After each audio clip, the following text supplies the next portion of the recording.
If you can't hear me, you're deaf, right? Unless I talk through my nose. Can you hear me now? Yeah. It's a mask. Okay. All right. All right. Well. Yeah. Oh, yeah. Could we go up there? Yeah. Okay. Here we are. Okay. Ladies and gentlemen, it gives me great pleasure to introduce the very famous cross-dresser, Jamie Farr. Thank you. You know what to do. Give it up. Give it up. Which side do I? Okay. This is a aren't terrible you joke, sweet? but I also tell everybody, please, Loretta, the T is silent in Farr. You have no idea the laugh lines and eye wrinkles this man has given me over the years from laughing. Okay, I'm just waiting for you. What are we supposed to do? You're going to talk to... We're open to questions. Everything you ever wanted to know about Jamie Farr, ask about me. MASH and about Loretta also. Yeah, just raise your hand if you have a question. Doug will come around with a microphone. It's called Q&A. Yeah, and thanks for showing up early. This is great. Yeah, that is.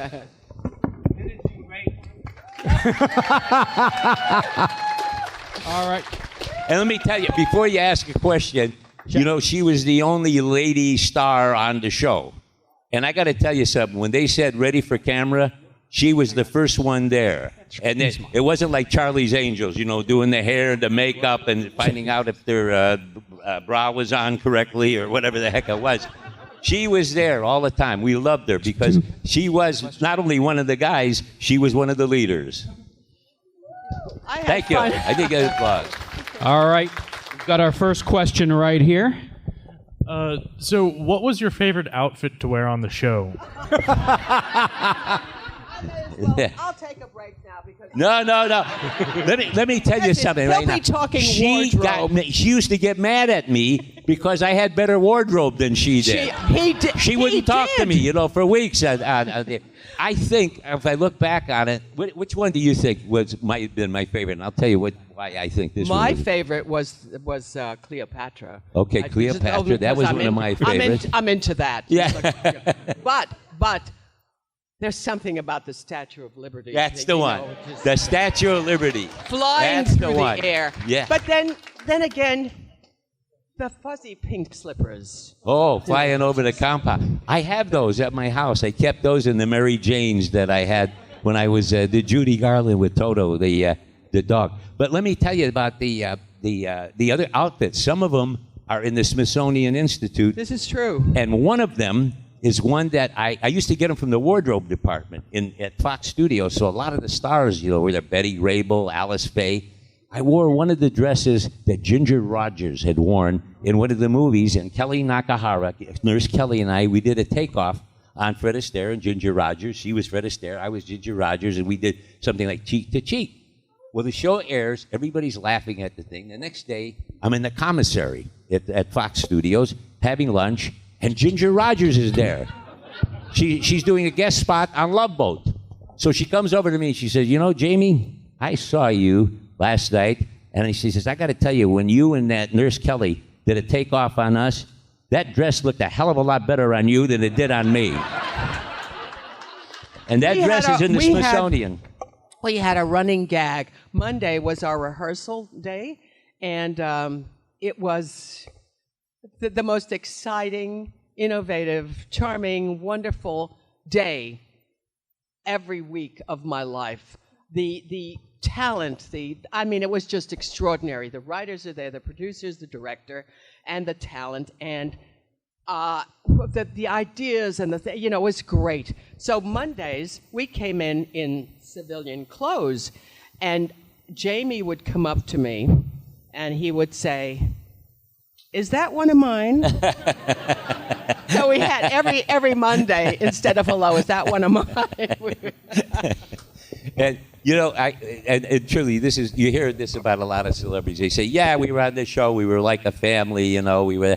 But I got to tell you, after 11 years, we were like a family, and it was so much fun going to work every day and getting paid for what we were doing, which is really important. But every night I would go home and my sides would be hurting from laughing with everybody. And this is true.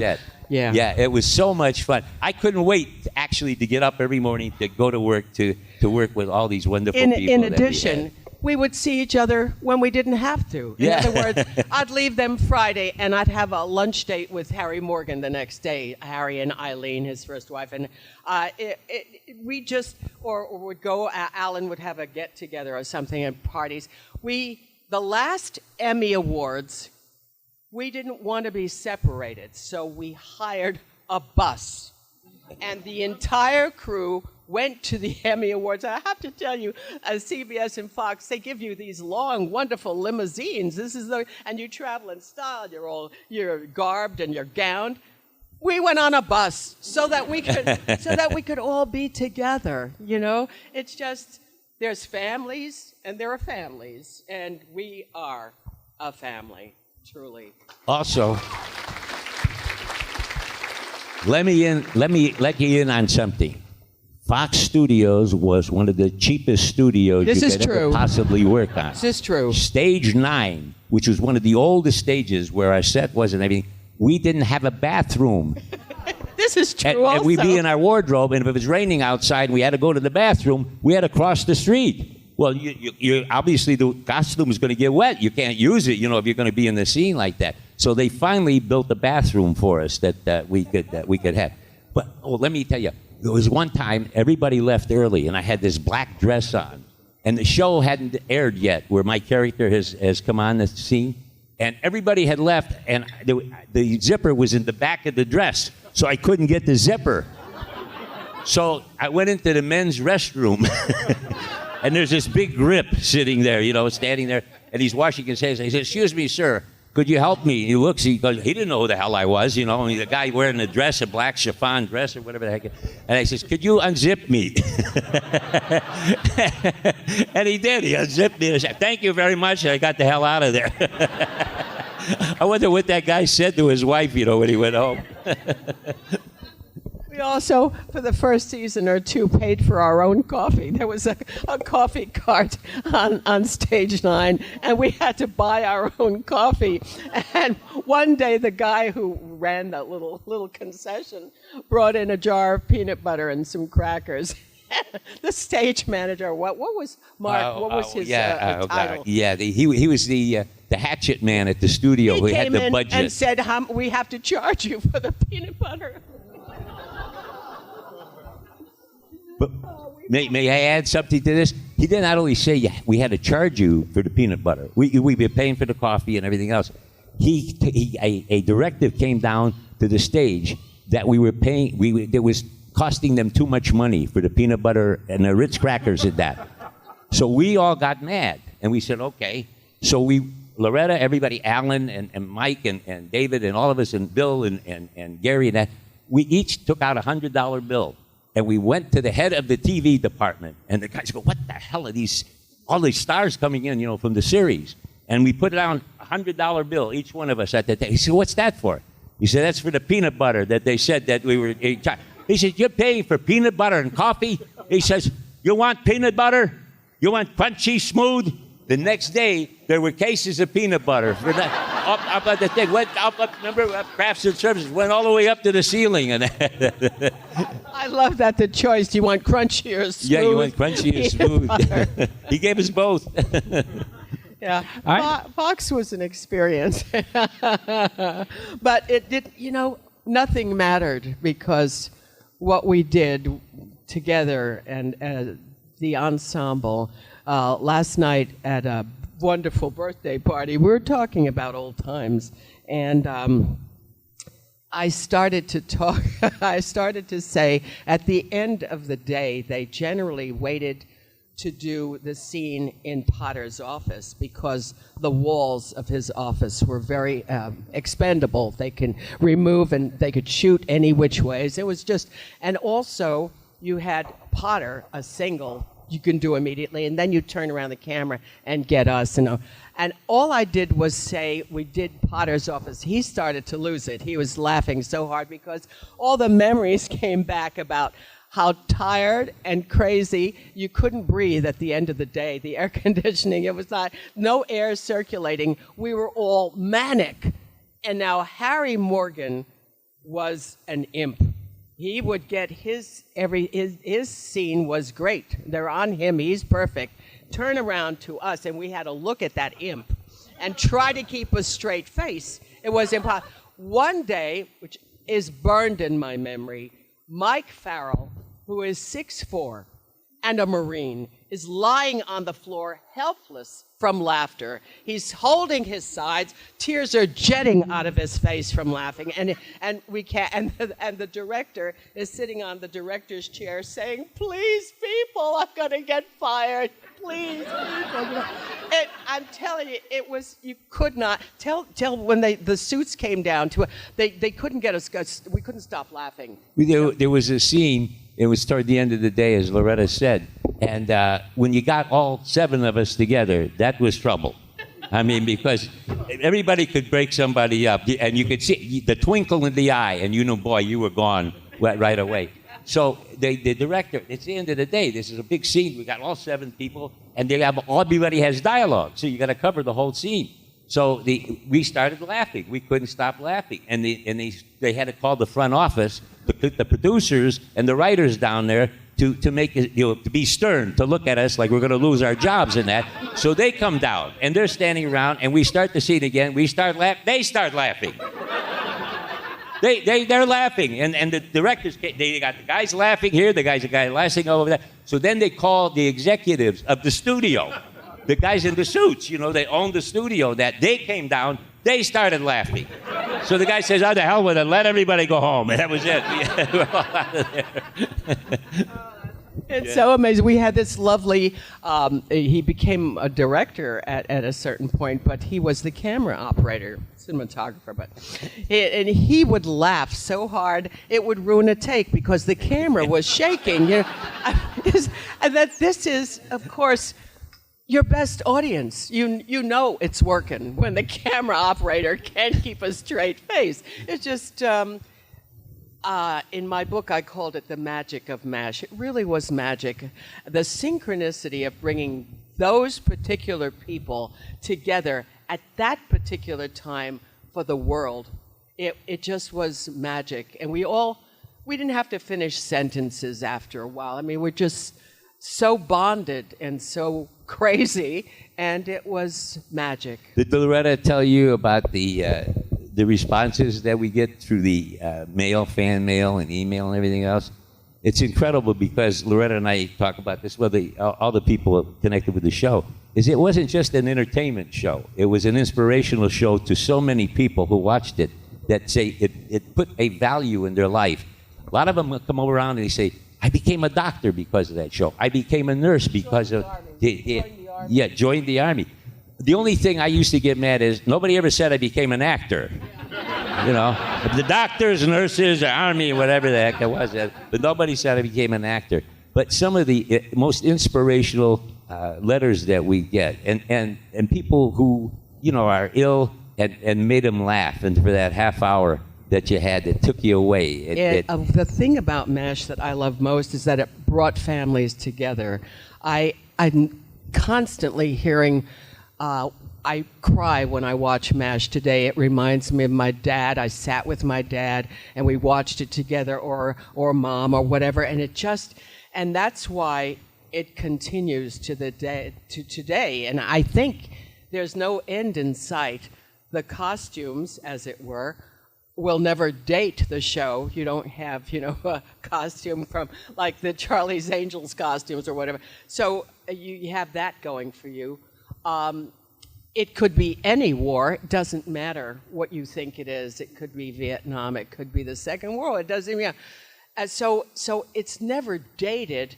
And all the issues, these brilliant production writers, they were so brilliant, so visionary, that you can watch something today that is so relevant to what's happening to our lives today. So it's just, it became, I call it the global MASH family. We're all so bonded to these, and I don't call them characters, they're people. They became people. The reason they don't say, "I want to be an actor," is because they never saw the acting. They were just people, and we were all related. Now, I saved a lot of very meaningful fan mail. I can't. It's irreverent to throw it away. It's so touching and poignant. I received years ago a letter from a woman whose father walked out, and mother was left in charge, and she had to hold down 2 jobs to support.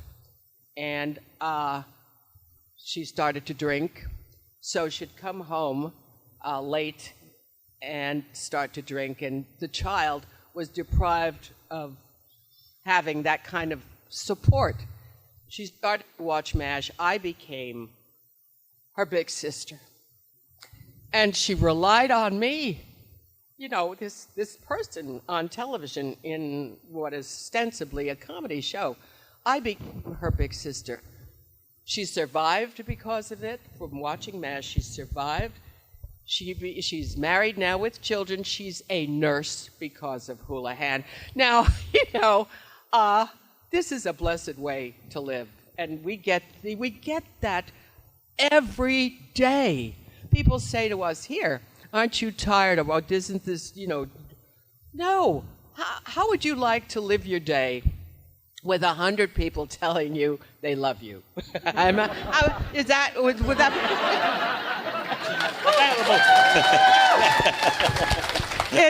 It's an amazing way to live your life. It validates everything I've ever done as an actress. You know, this is why I'm here, I guess. There had to be a reason I'm here. I did not invent the longer lasting light bulb, so this is what I did. You're in the military for real? Oh, you're in the military for real. Where did you serve, sir?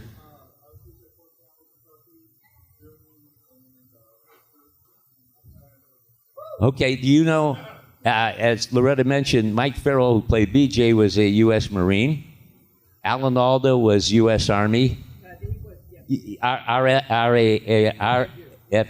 I'm going to tell him. Get out of my cameo. Get out of my cameo.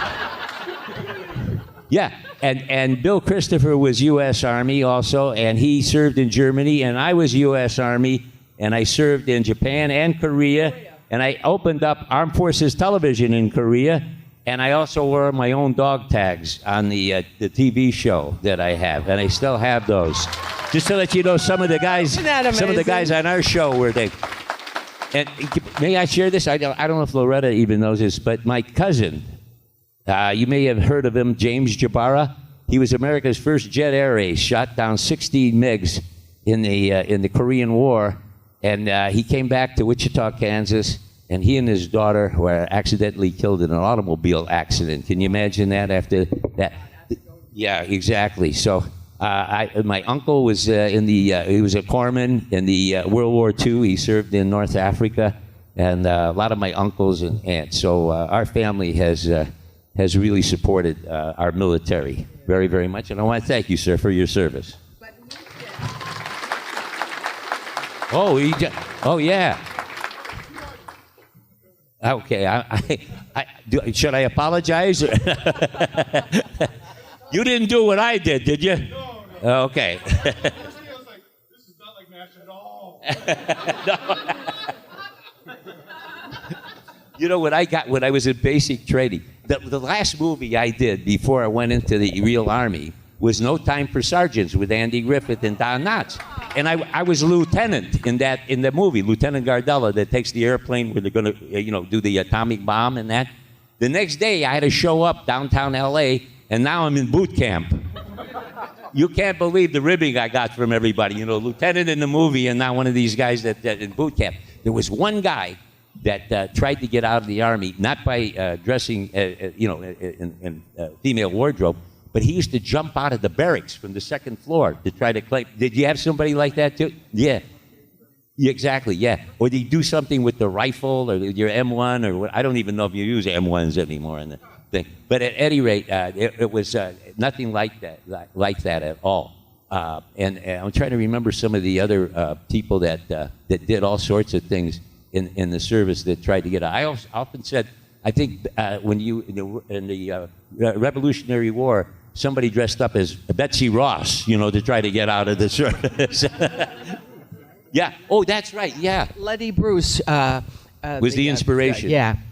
He began the fad for us to try to get out of the Army, and he would Well, no, he was.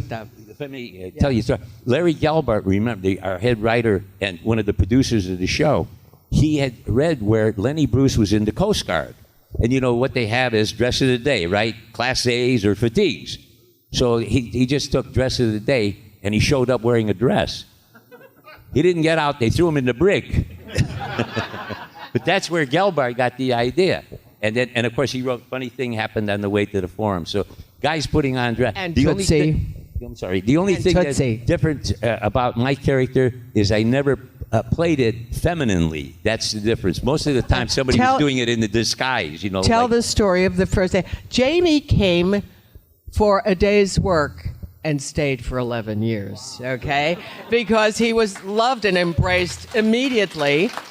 And I mean, I made it sound like he decided to stay. No, I mean, everybody fell in love with him, and so they signed him on, and he was with us forever. So initially, I'm going to have him tell the story because the director did not know what the character was supposed to be. This is pilot season.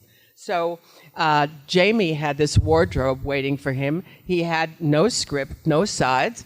And he has this whack uniform or whatever it was and high heels, and so he gets dressed. And the director immediately assumed it was a gay character, and he was going to. So tell the story. It's your story. Well, first of all, to get the part, Gene Reynolds, who was the producer of it, he was also a child actor, a big-name child actor at MGM Studios, worked at a lot of Andy Hardy movies with Mickey Rooney and that.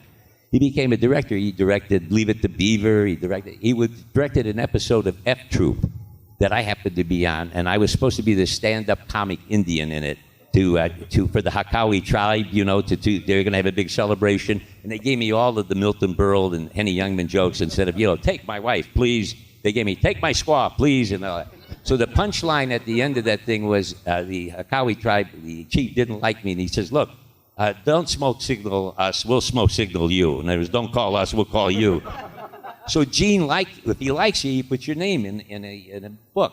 So when this character came up, he told Larry Gelbart, I think there's only one guy that could possibly get away with this. It's Jamie Farr. And he didn't know who I was. And they didn't tell me that there was a script or anything. I got a call from the agent said, Gene wants you to work in this new show called MASH. So I said, oh, what's the part? He said, they'll tell you when you get there.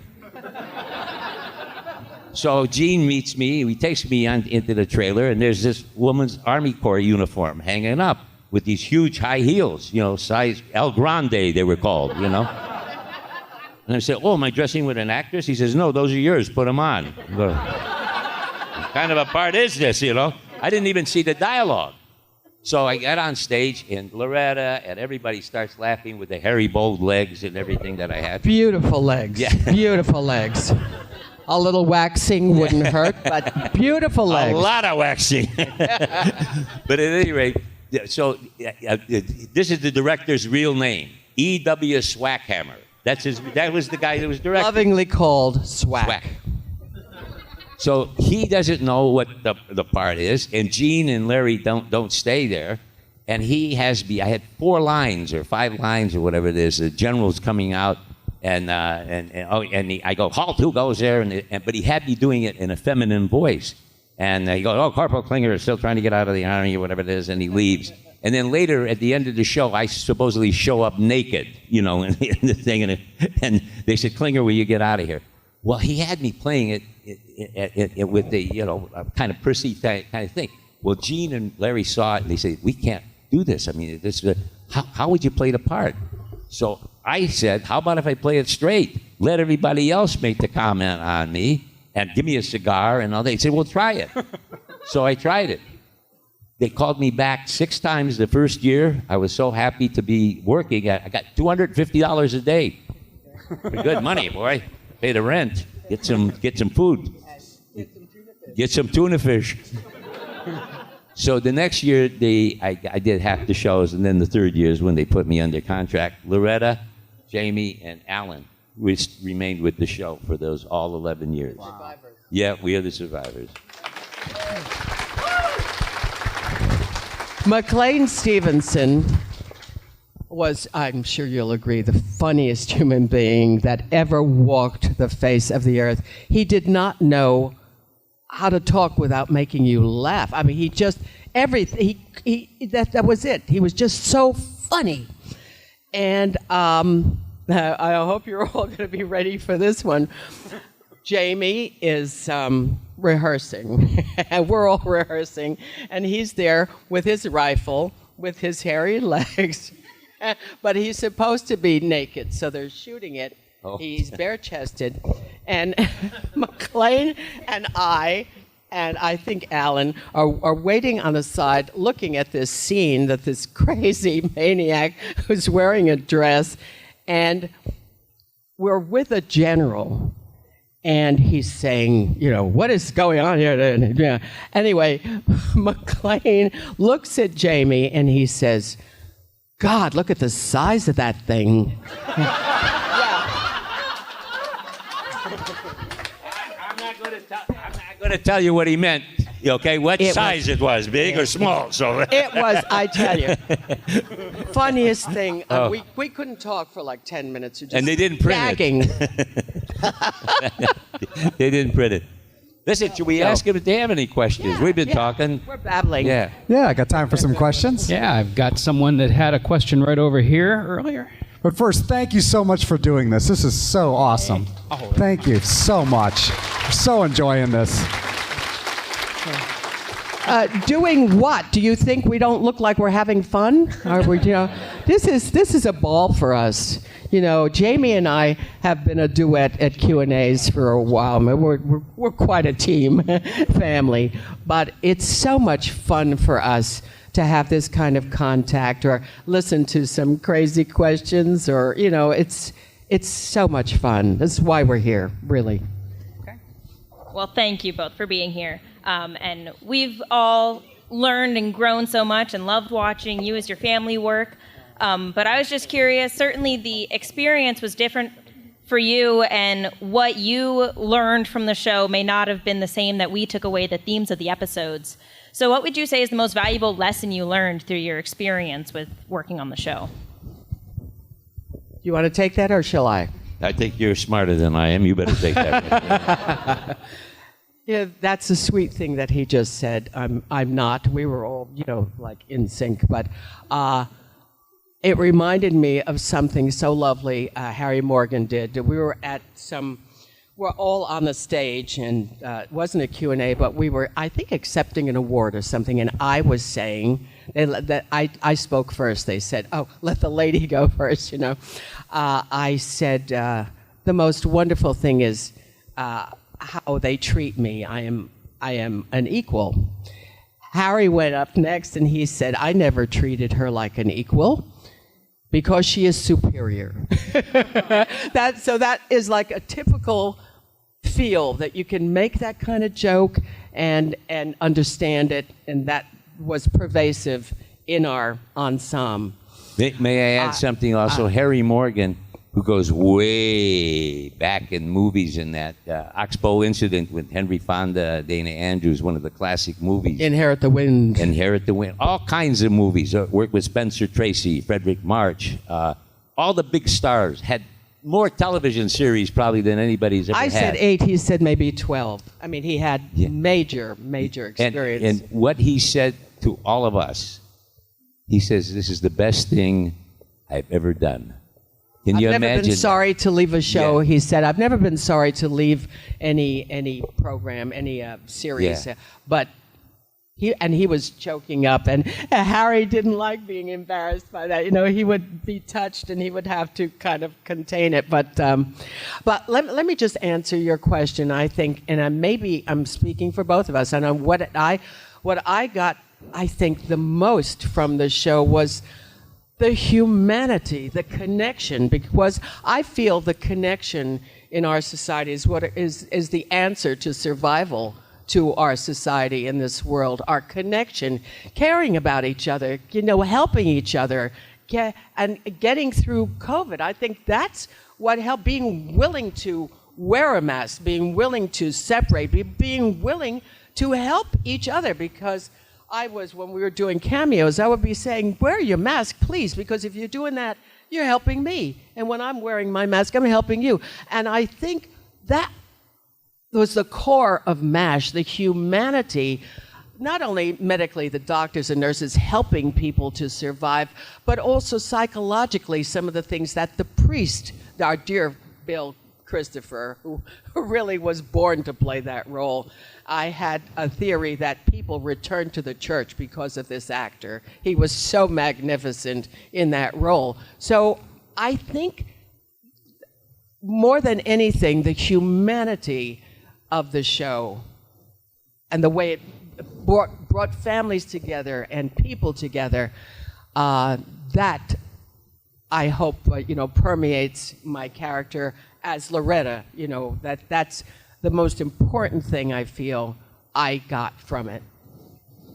What about you? I was happy to be working. Tell them the tuna fish story, please. Father Elwood Kaiser, who used to do a television show, he was a Jesuit priest, called Insight on TV, and he'd get all the famous directors and famous actors to work for minimum wages on it. And at this particular time, I was really down and out. My wife was expecting our first child, and we didn't have any food in the house, okay? And so he said, Jamie, I have this wonderful part. You, an Italian boys town, you and Don Gordon, I remember his name now. Don Gordon was the partner with Steve McQueen in the movie Bullet. Very fine actor and everything. And he says, well, I'll give you $350 for the part, and you'll play. I said, okay. Now somebody said, listen, Jamie, Father Kaiser comes down the last day of the shooting with the last shot, and he gives you the check in front of everybody. And usually they'll say, oh, no, that's okay, Father. You just go ahead and keep it for the church. Oh, no, I want you to have it. No, Father, I want you to take it. And then, no. I says, remember, don't let him get to the third time, because the third time he's going to keep it, okay? So I said, okay, I got it. So sure enough, we're shooting the last scene, and he comes over in front of everybody. He says, Jamie, here's your check. Now, my wife's waiting at home with the lights on and everything to get the check, to go to get some groceries for the house. So I said, no, that's all right, Father. You keep it. He says, okay. So wait a minute. What happened to 2 and 3? So I didn't get the check. So I had this little Corvair. I'm driving home, and my wife knew the way the car drove up. That big-nosed guy didn't get the check. That big-nosed guy didn't get the check. We didn't have it. We looked through the entire cupboards and everything, and we found 1 can of tuna fish. And to this day, we always have a can of tuna fish in our house. Every day. When I tell people, go look in there, you'll see there's a can of tuna fish in the house. I want to tell you about loving Jamie. My mom, rest in peace, passed at 106. So I have this really strong DNA. I hope I can keep up the record. But whenever anybody talked to her about MASH, she would say, Jamie, of course, is my favorite. I love Jamie. And up there, not to be embarrassed, I would say, next to a daughter, of course, no, I love Jamie the best. She was like, Ma. So one day, we're coming home from an interview in a limo they provided. It was Jamie and me, Mike, and Bill. Anyway, most of us. And Gary was on a monitor. I remember he wasn't with us. It was Matt Lauer on the Today Show or something. Yeah. Okay. So my brother calls me and says, Jamie was the best dressed. I had bought like a new suit for this, and I said, you mean next to your sister? No, Jamie was the best dressed. So in my family, Jamie was their favorite MASH star. I don't think you can do better than that. I mean, he's really, really loved. Well, let me tell you what happened. Her mom was in Nell, yeah. Her mom was in the motion picture home that we have in the Woodland Hills area, and my house is not too far away. So I used to, without Loretta, I used to take the car to visit Nell. I'd go over to see her, and spend time with her. And I They say, had this relationship that I didn't know about. yeah. I go for those 106 babes, boy. So at any rate, I said, Nell, is there anything I can get you? She says, Jamie, what I need, you couldn't possibly get me. Vanilla ice cream. She said, okay. She really was a piece of work. Yes, she was. Jamie and Jamie and Joy live in a lovely, lovely home, and to get to it, there's this drive, but it goes up, and so it seems like the house emerges from this. You know, my mom was so impressed with this. She called it the castle. She wanted to go to Jamie's castle. He's like, okay, we're gonna go. So one day at Jamie's castle, she locked herself in the bathroom. But if it was Christmas and she weren't with Jamie, it would not be a happy. Mom, I'm here for you. No, let's go to Jamie's castle. You know? We put a favorite chair by the fireplace and gave her some red wine, right? She loved her red wine, Yeah, and she also loved Bailey's. Yes, Bailey's because it Irish was, and I cream. quote, smooth. Yeah, she said, it's so smooth. Look, we were doing all the talking. Anybody got any questions? Yeah, we got time for one or two more let's questions. do your part, all right? Got time, just time for one or two more questions. I saw a hand go up over here right away. I'm going to get this guy. And they'll be headed back to their table after the Q&A, so please go hang out with them, get an autograph photo, all that good stuff. My two favorite episodes were involving Jamie. The first Sorry one, about this. the first one was the one where General MacArthur is driving in his car, and he's not paying really attention to anybody else, and then he comes upon you dressed up as a Statue of Liberty and salutes you. And then the other episode was you hang gliding, and it was so funny about how Trapper and Hawkeye see this red bird with pink legs, and the girls didn't know what the heck was going on. My question to both of you is, what was your favorite episodes? It's so difficult after doing 250 plus. But I'd have to say, because I loved Margaret so dearly, I would pick the episodes that most revealed her character to my audience. So obviously the nurses, where she was breaking down over never getting a lousy cup of coffee, and it became such a famous episode. There's a Was on not too long ago on MeTV, and that was absolutely fantastic. It's a heartbreaker. The mother that I told you was so pledged to him called me the next day after it aired, and she said, Sis, I never became my mother's daughter. I was always Sis, my brother's sister. You know, so I was Sis. She said, there was something different that happened last night. She said, suddenly there was this poor, lonely woman. She was not my daughter, this poor. And I said, Mom, you have no idea what you're saying to me, the actor. What you're saying to me, I totally disappeared for her. And this woman who was lonely and looking for support. And she said, I started to cry. And I thought, oh, God, this is like the most remarkable compliment you can get. So, I would have to say the nurses. I also loved Comrades in Arms, which again revealed this simmering affection the two characters had after combative, arguments all the other seasons. And Alan had written it, he said, early on for us to do, and Gene Reynolds, in his infinite wisdom, said it was too early. The audience wasn't quite ready for that. And we thought they were. We thought our audience was so sharp. We could do anything. That's why Alan wrote Dreams, which was so off the wall crazy for a comedy show, to have these dreams with me with my bridal gown covered with blood. I mean, it was so daring. We were so daring, and the audience was always so supportive and with us. So I would have to say the nurses, Comrades in Arms, and Birthday Girls, which my chum helped me win an Emmy for Birthday tells you Girls. everybody that, believe me. I'm so honored that she says that. Did. Yeah. I mean, you had to just break down when he gives me a little cupcake with a match in it instead of a candle. Did you have a candle or a match? No, I think I had the match. Yeah. And how could you not be mad in love with this character?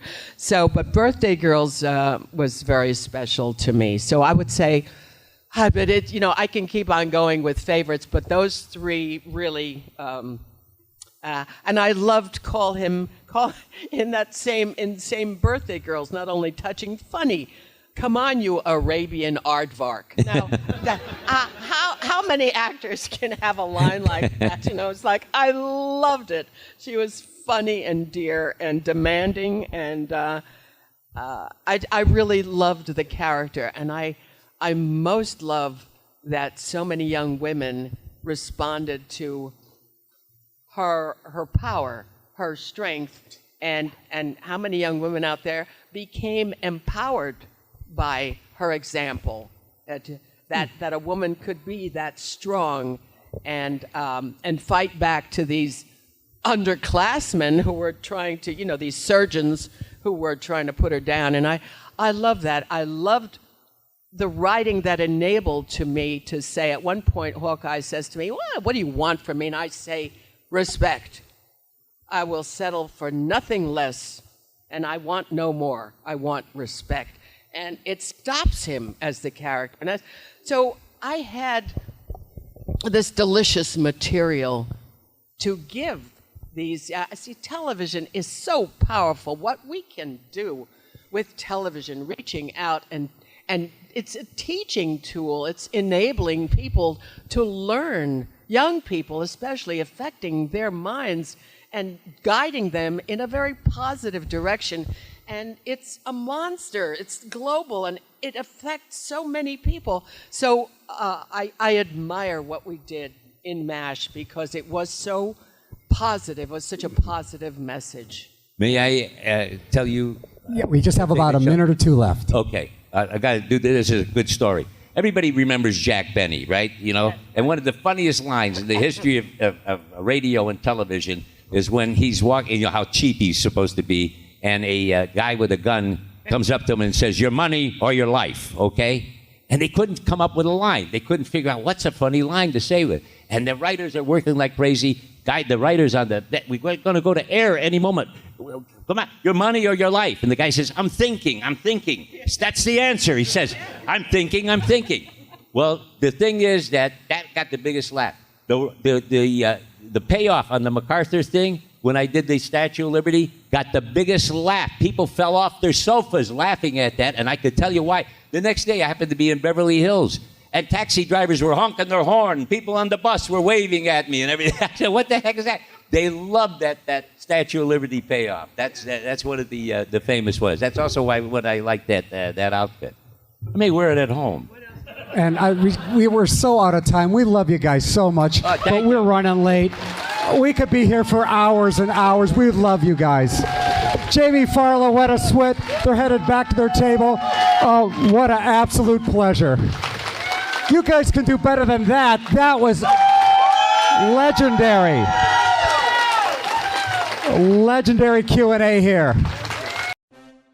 Hi, this is Aaron Ashmore, and you are watching Fandom Spotlight. Be sure to like, share, and subscribe like now. Oh, and have fun and follow your fandom.